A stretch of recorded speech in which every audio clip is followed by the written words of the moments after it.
Welcome back. You're live on In Focus tonight. Thanks for staying on. With only 2 weeks to go before its 11th National Congress in Cape Town this month, a special Central Committee meeting of the National Union of Metalworkers of South Africa has resolved to suspend its second Deputy President, Ruth Ntlokotse. The union charged her for misconduct, sought to compromise the organization and its unity. And Ntlokotse is also president of the Saftu movement, at the South African Federation of Trade Unions of South Africa, which Numsa is also a member. Now, the union has undertaken to allow Ntlokotse a fair disciplinary process. Meanwhile, Numsa opened nominations for its national leadership yesterday up until July 22. Ruth Ntlokotse joins us now to explain her suspension. Ruth, good evening, and thank you very much for your time. Misconduct, sowing division within the organization, defining yourself outside leadership collective, and undermining the organization in that regard. These are the charges that are put towards you. It's not quite clear what this conduct that is being alleged here is. Care to explain to us what this conduct is? Good evening, Tava, and to your viewers, and thank you so much for inviting me. Let me state this upfront that I haven't received the charges as yet, but based on the deliberations that took place in our Central Committee on Monday and Tuesday, and further the media statement that was made by the National Office Bearers of Numsa yesterday, that I'm being charged for the following two reasons. The first one is that I contested in the elections of the presidency of Saftu against the wish of Numsa, and Numsa, they were coming up with the former president, which is Comrade Mac. And I must state it up front, Comrade Thabo, that it was not an isolated situation where Numsa would go to the Congress. And I remember while we were still in COSATU, we used to have, I think 2006, there was a situation where Comrade Madisha was supported by the union, and then Comrade Zanukolo Waile was nominated from the floor, and there were no consequences posed at Congress. And 2000, in a Gauteng Provincial Congress, Comrade Putas was not the preferred candidate of the union, but he was elected in the Congress versus the preferred candidate, who is the current president of Numsa, Comrade Ntokotse. And there were no consequences posed at Congress. And I can also mention the current president of Saftu, of COSATU, Comrade Zingiswa Losi, while he was still the second deputy president of COSATU. There were no consequences posed that. And I must indicate that when I arrived in that Congress, I approached the president of the union after I was approached by the affiliates and accepted the nomination. I had a discussion with the president. And in that discussion, I told him that I'm being approached by the affiliates to stand for that position. And we had a discussion between myself and the president. And among other issues, he reminded me about the decision of the caucus that Numsa had the previous day. And the caucus, it doesn't have any local standing in terms of the constitution of the union. And I indicated to the president, yes, I do know the caucus position I respected, and at the same time also respect the decision of other workers who approached me to stand. And we even went to an extent on how the decision of the caucus arrived. Because of, first and foremost, that caucus, it was not a democratic process. The structures, under normal circumstances, Numsa being a mandate-driven organization, when we come to meetings of that nature, we derive our mandates from the plant, from the locals, and then from the regions. Then after that, we'll go to the national level, where all 9 regions will be able to discuss on the document, including the preferred candidate. But on that one, it was only one region, which was the Western Cape, that had that process. Yeah. And yes, the decision, it was taken by 5 locals. And among other issues that we discussed with the president was that even us as national office bearers, we never sat down and reflected on the preferred, on the list. The list, it came from the office of the general secretary. He presented it in the caucus. So what I'm being accused of is that I didn't follow the democratic processes of the union. And I must say that the process was not democratic as well. And the second issue that I'm being charged for is that I defined myself out of the collective. December 2021, the High Court put one of our subsidiary company under the provisional curatorship, and which is the 360. And the General Secretary, because of the 360, challenged that provisional curatorship.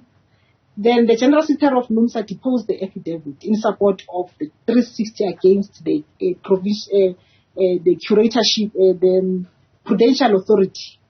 And in that affidavit that he deposed, there were issues that he raised that I couldn't agree with him. That's what led me to writing a letter to the National Office Bearers requesting the meeting. First and foremost, he was indicating in that affidavit that there was a meeting between ourselves as National Office Bearers together with the management of the 360, where the 360 took us into confidence about the finances of the organization. And we were confident that the 360 will be able to come around. And I placed it on record that I was not part of that meeting. And then the second issue was that in that affidavit, the General Secretary of the Union, he said at no stage where workers came to complain about non-payment of their claims. And Thabo, you would recall that during the COVID-19, I think that's 2020, 2021, most of our members, their funeral claims were not paid. And as a result of that, we received number of complaints. And some of the complaints, they emanated before 2019, before 2020 COVID-19. Right. And to such an extent that our members, they approached the ombudsman, they even went to an extent of the Prudential Authority. So I challenged the General Secretary that it cannot be that you deposed in your affidavit. You are being disingenuous by saying that none of our members came to complain about the non-payment of claim. Because I have a conviction, I cannot defend the investment company at the detriment of members' interests. So do you then think you are being victimized by union leaders in general for the positions that you took, or by particular individuals in that leadership? Let me give this perspective that I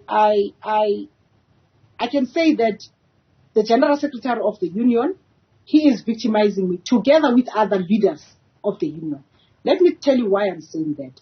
Post me writing that letter, and I requested the meeting to the National Office Bearers that I had to distance myself from that affidavit, and I requested that let's have the National Office Bearers meeting where we can be able to reflect. Because I was of the firm view that we, together as the national leadership, we must be taken into confidence about the judgment itself and what does it mean in light of the complaints that were coming from our members.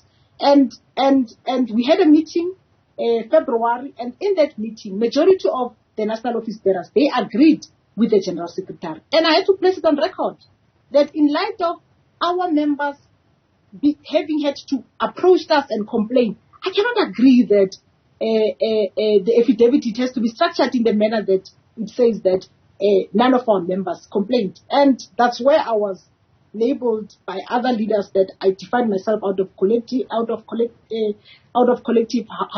can the collective take a decision and I still maintain that I don't align myself with that decision. Yeah. And Thabo, post that I received I had death threats during that period, to such an extent that I had to leave home. And believe you me, in the first National Executive Committee posted, then some of the regions, in the leadership of the regions in that National Executive Committee, they were saying that I must be investigated as to whether did I created those security threats. And even in this central committee that suspended me, among other issues that I had to be investigated, is the fact that whether that security threat or that I had during that particular time, was it something that I framed? And believe you me, I don't know how many leaders in Numsa that are having the close protecting officers.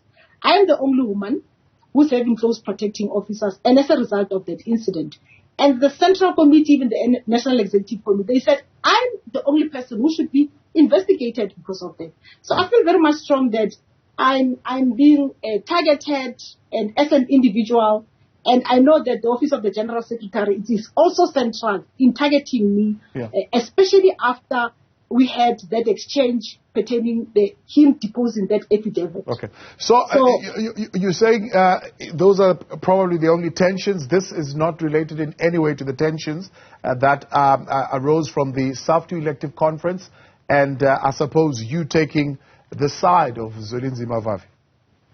Let me tell you, Thabo, you know what surprises me the most is that immediately after we elected at the Saftu Congress, Numsa issued the statement congratulating me. And they also went to an extent of congratulating other leaders. You can go to Numsa's website and check the statement that was issued on that particular day.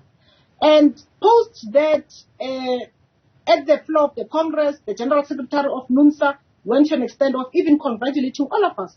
I was surprised when I was told that I defied the decision of there has to be consequence, the decision of the caucus, which doesn't have any local standing in terms of the constitution.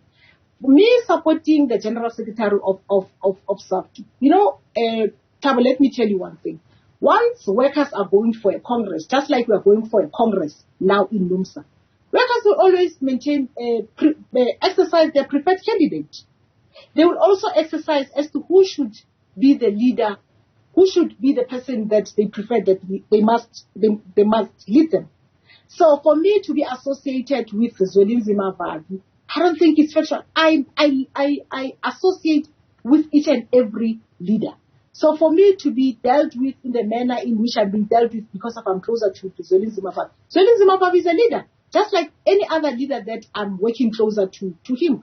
But from the General Secretary of Numsa, I think there are quite a number of incidents that I can raise that ever since I assumed office in 2016, there was no good relationship between myself and him, to such an extent that there would be altercation between me and him in number of meetings. But some of the issues, they would be managed in a proper way. But how it landed to where it landed, I think it's a worrying concern to me. Yeah. And I feel that everything that is happening to me, it is as a result of what we are going now to the 11th National Congress. And you know, Tab, when the issue of my suspension was discussed in the Central Executive Committee, you know, surprisingly that Comrade Mac, whom I contested, he stood up and supported the motion that I have to be suspended. So when you take all those things and claiming that he's representing the mandate of this region, so that's why I'm saying that if you can look at all these things, the sequence of events, how they unfolded, the statement that was released congratulating me, all of a sudden, boo, and there was a president from Numsa. Were you planning to run for office in the 11th National Congress of Numsa? Workers, like I said, that workers will express their preferences. And I am available. I was going to be available in that Congress before I was told that I'm not going to go to that Congress. But I was going to avail myself once regions nominate my name. How does this suspension affect your position in the Federation? Okay. As things stand, like I said earlier on, that I'm still waiting for the letter of suspension. Once that letter of suspension is issued to me, definitely Saftu will have that letter, and the structures of Saftu will decide as to what is it that needs to happen pertaining my suspension and the manner in which it's been structured. Yeah. So for now, I cannot speak on behalf of the structures of Saftu. Yeah, but I mean, the understanding is that you are holding that position in the Federation, of coming from your position from the affiliates. So if you lose a standing within the affiliates, would you still be able to hold a position within the Federation? That's why I'm saying that it will depend as to how my suspension is structured. Because for you to assume the position of the president, you must be a short steward. So if my status of being a short steward is not affected, so meaning that I will still continue, or depending on how the structures of the Federation will pronounce on that matter. But for you to be an office bearer, you must be a short steward. Yeah. Are you aware of a faction within Numsa? I mean, the General Secretary is saying there's a faction within the union that is undermining the position of Numsa, making wild allegations, for example, that the leadership of Numsa, including himself, is stealing money, is part of the radical economic transformation of the ANC, and that Jim is corrupt, and so on and so forth. Are you aware of that kind of language that is going on? Nationally, we have more than 25 leaders from national to the region that are suspended. And some of the leaders who were suspended, they were raising questions from the report, that prudential authority process that I'm talking about, that provisional curatorship that I'm talking about. Among other issues that emanated from the Deloitte report, which is the investigating report that was undertaken by the Prudential Authority immediately after they've taken over the 360. There are a number of allegations that are contained in that document. And some of the regions, they were asking for investigation, and to such an extent that when they were going for their regional congresses, I can talk, like, for an example, the Eastern Cape, they were like raising number of questions pertaining that Deloitte report and the investment company. And it's unfortunate that the regional secretary of that region, as we speak, he's suspended. You go to the Eastern Cape, 3 regional office bearers in that provinces, in that province, they're suspended as a result of the investment company. And you go to Mpumalanga, the chairperson of Mpumalanga was suspended 2 weeks before the regional congress.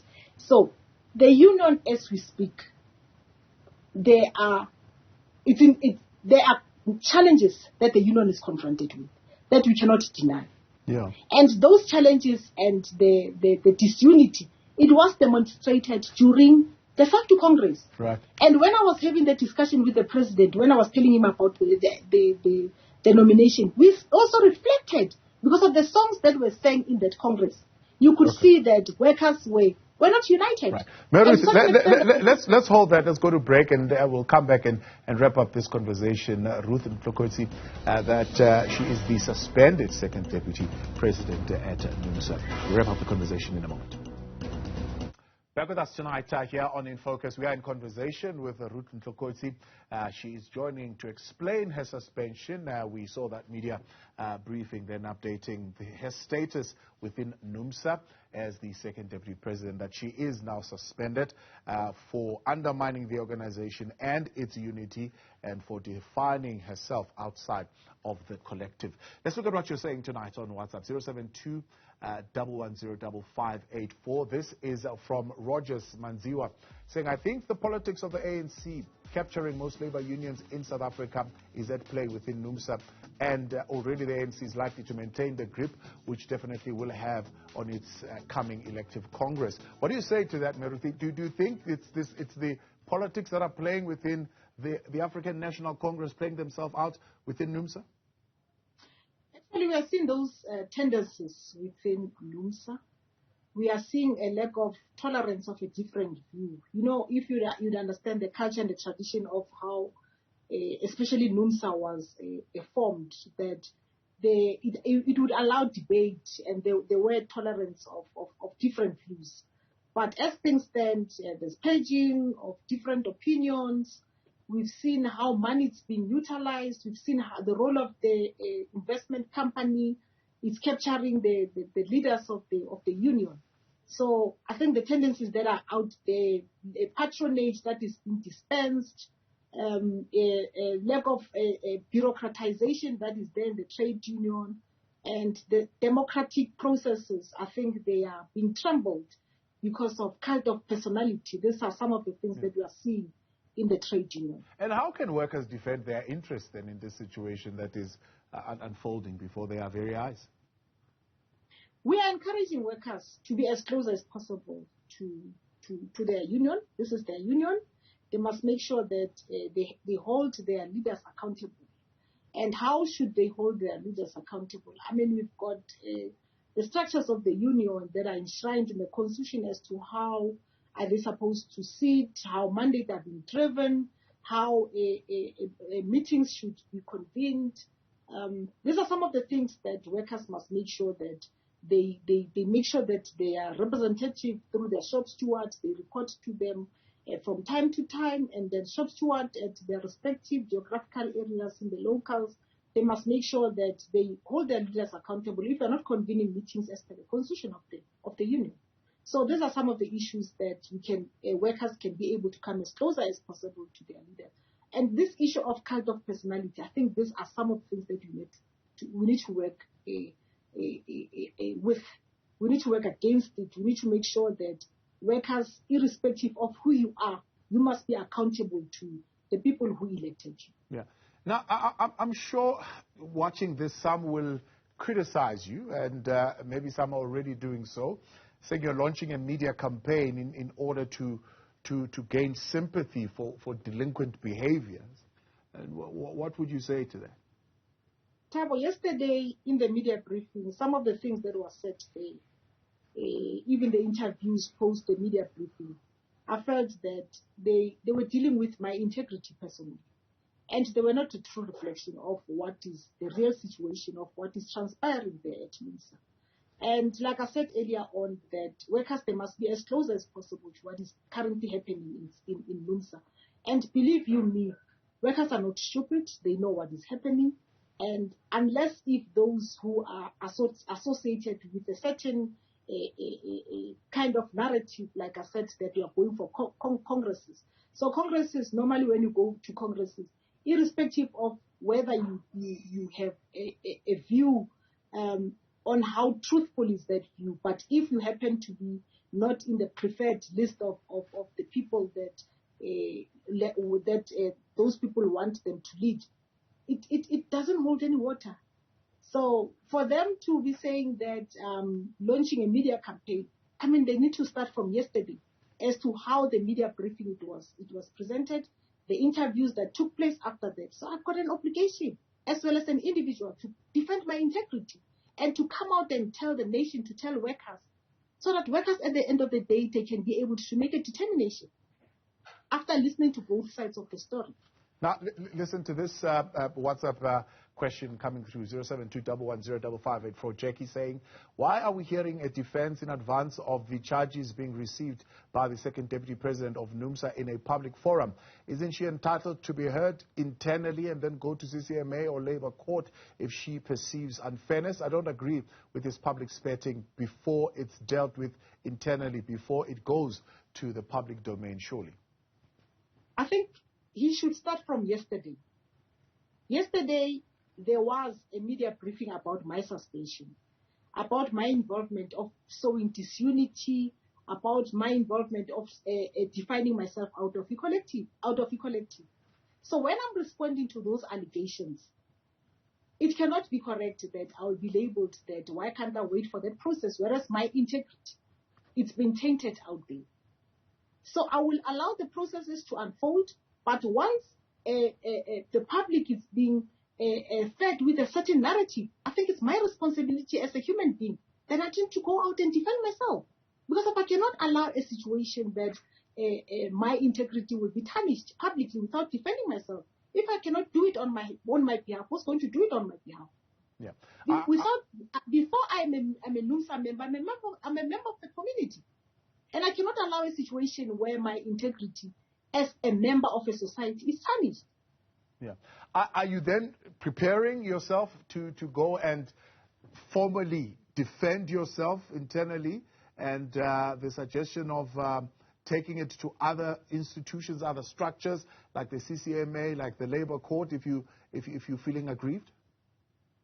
Thabo, once I'm served with the suspension letter, I think I will read the content of the letter, then I'll take it from there. But for now, I cannot pronounce as to what will be my next possible course of action. I think the letter, the manner in which it's structured, it will determine as to what should be my next course of action. And are you enjoying the support of the other leaders who've been suspended at this point in time? Come again? Are you getting support from the other leaders who've also been suspended from other provinces?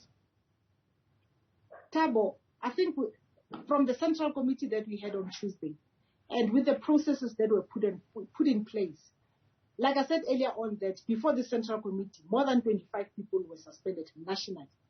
And then with this process that has recently, the Central Committee that put a process that there has to be an investigation, people must be identified, people must be disciplined, other people, they must be suspended, and stuff like that. I mean, there's no way that workers cannot be speaking in one voice if we see that there's no injustice internal within the union.